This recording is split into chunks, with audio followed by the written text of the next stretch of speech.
Soyez les bienvenus dans votre chaîne PhysicWay. Dans cette vidéo, nous allons faire la résolution d'un exercice qui porte sur les transformations chimiques qui se font dans les deux sens. L'énoncé de l'exercice. S0 est une solution aqueuse commerciale d'acide iodédrique, HI. Sa densité par rapport à l'eau est D égale à 1,26. Et son pourcentage massique en acide iodédrique est PM égale à 28%.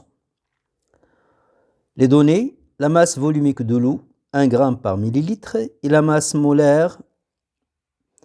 moléculaire de l'acide iodédrique, 109 g par mol. Première question. Calculez C0, la concentration molaire de la solution S0.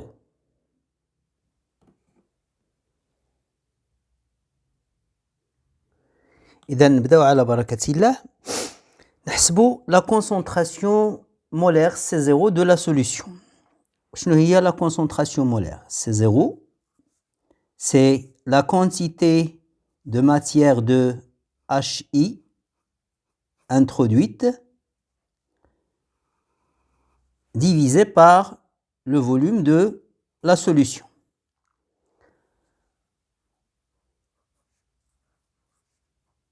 La quantité de matière de HI, c'est quoi? C'est la masse introduite de HI divisé par la masse molaire de HI, bien sûr.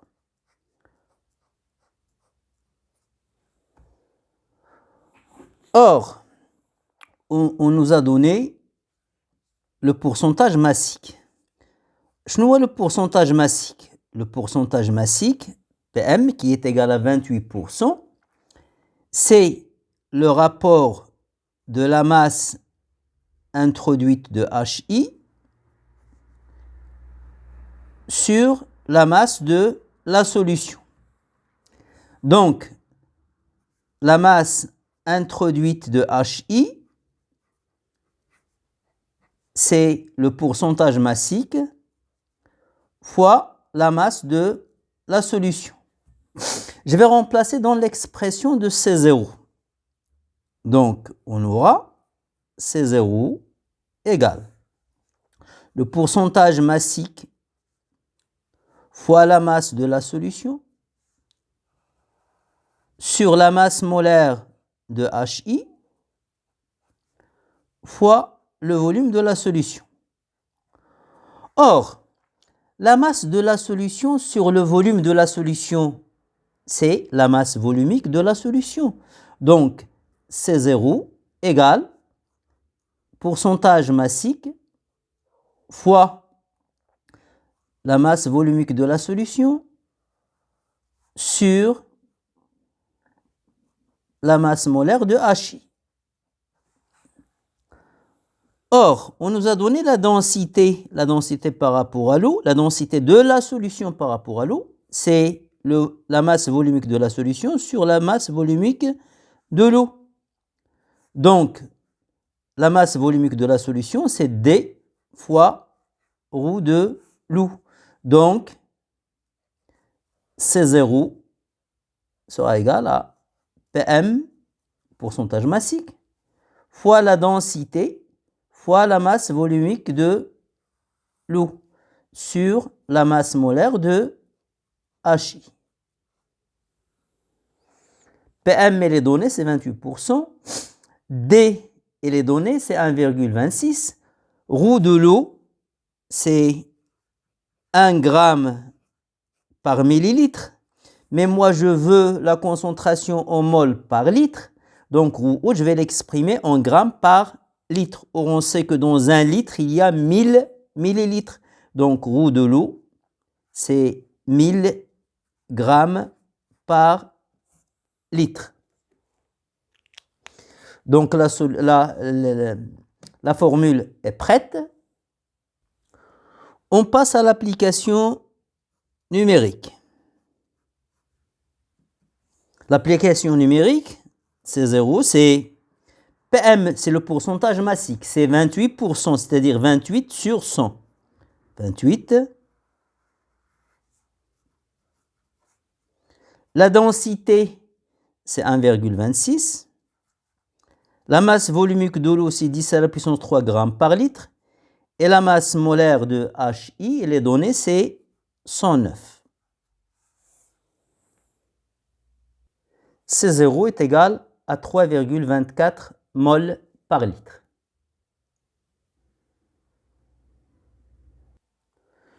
Deuxième question. À partir de S0, on prépare un volume V égal à 500 ml d'une solution aqueuse S1 de concentration molaire C1 égale à 5,10 à la puissance moins 2 mol par litre.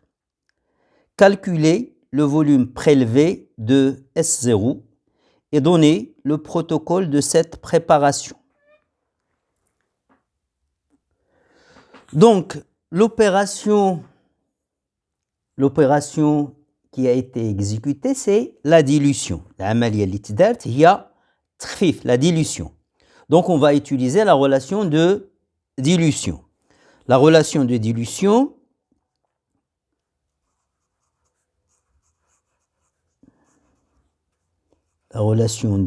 dilution, c'est une relation qui relie la concentration de la solution mère et celle de la solution fille. La quantité de matière se conserve, donc C0 fois V0 égale à C1 fois le volume préparé appelé V.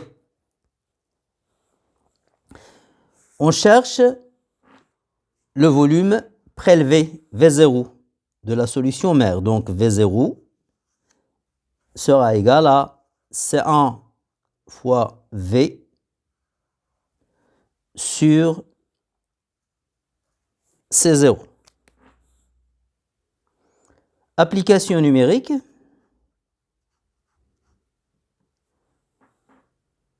V0 égale 7,7 ml. Le deuxième volet de la question, donner le protocole de cette préparation. Donc on veut préparer 500 ml d'une solution S1. Et pour cela, on va prélever un volume V0 égal à 7,7 ml. Donc tout d'abord, on aura besoin d'une fiole jaugée de capacité 500 ml.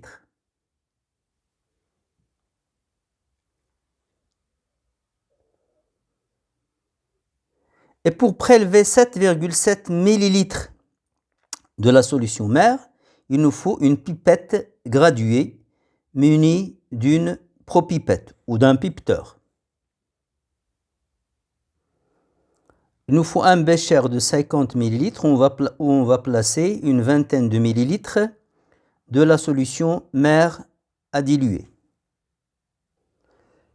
La dilution, c'est l'ajout du solvant. Le solvant, c'est l'eau.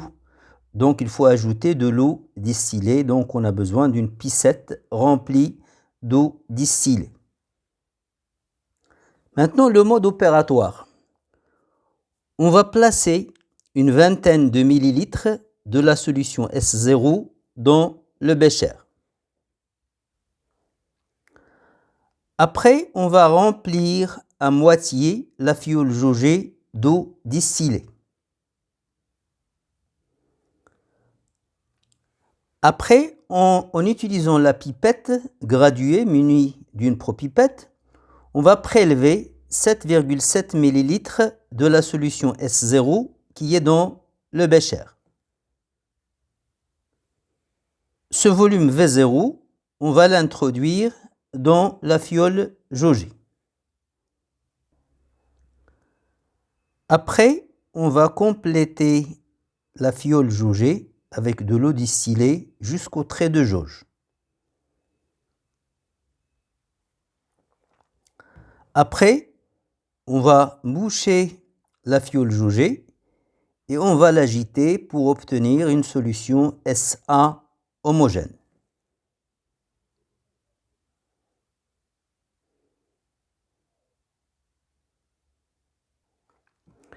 Question 3.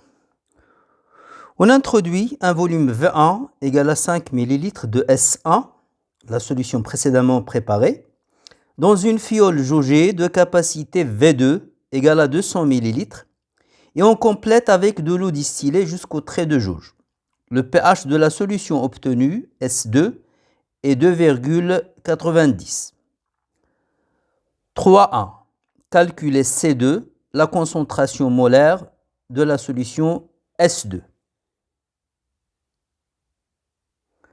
Pour obtenir la solution S2 à partir de la solution S1, on va exécuter de nouveau une dilution. Donc on va de nouveau utiliser la relation de dilution.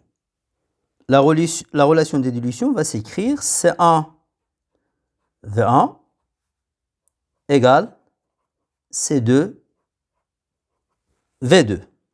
On cherche C2. Donc C2 égale C1 fois V1 et le V2 va passer au dénominateur.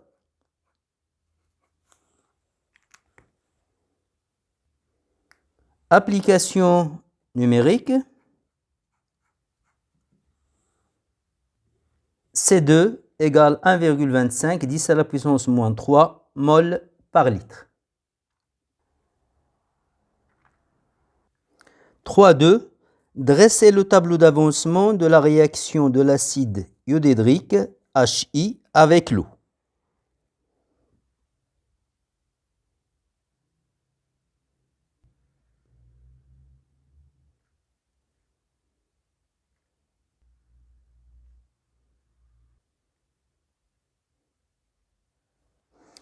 L'acide iodédrique HI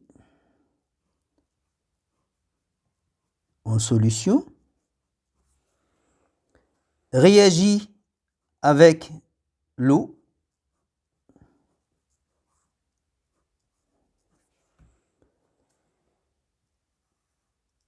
HI est un acide, elle va céder un ion H+, que H2O va capter. HI va se transformer en ion I-, et H2O, lorsqu'il va capter l'ion H+, il va donner l'ion oxonium H3O+, aqueux.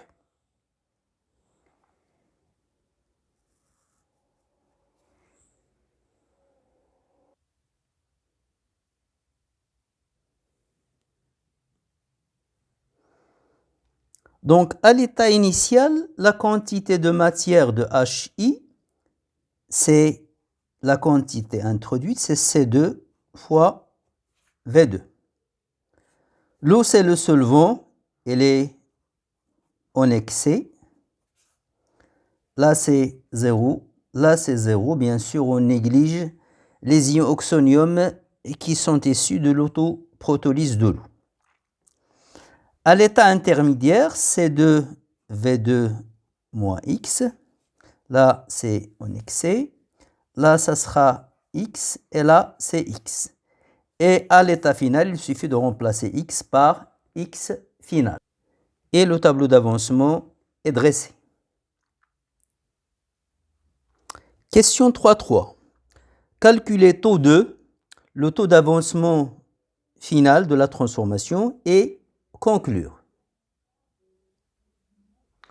On sait que le taux d'avancement, c'est quoi? C'est l'avancement final sur l'avancement maximal. Ça, c'est la relation 1. Or,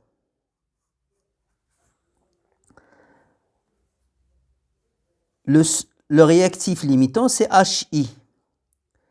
Donc, c'est lui qui va disparaître à la fin de la réaction s'il est total. Quand X sera égal à X max, il n'y aura plus de HI.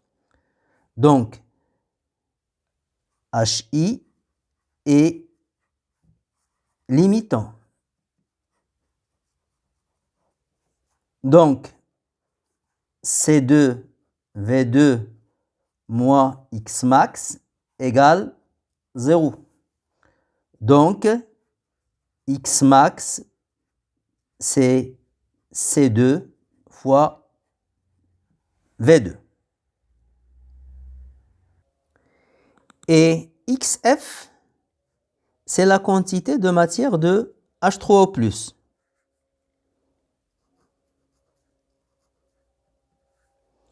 XF, c'est N final de H3O+.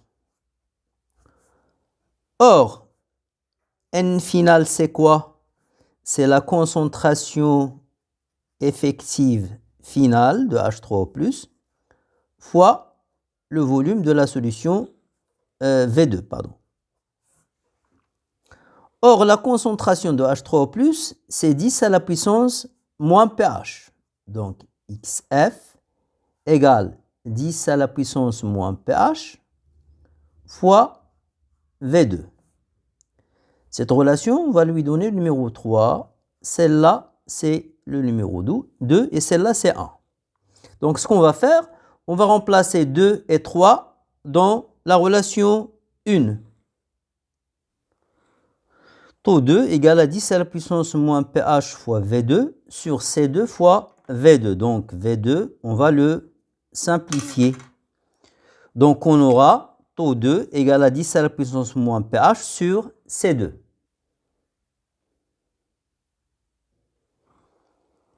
Et on passe à l'application numérique.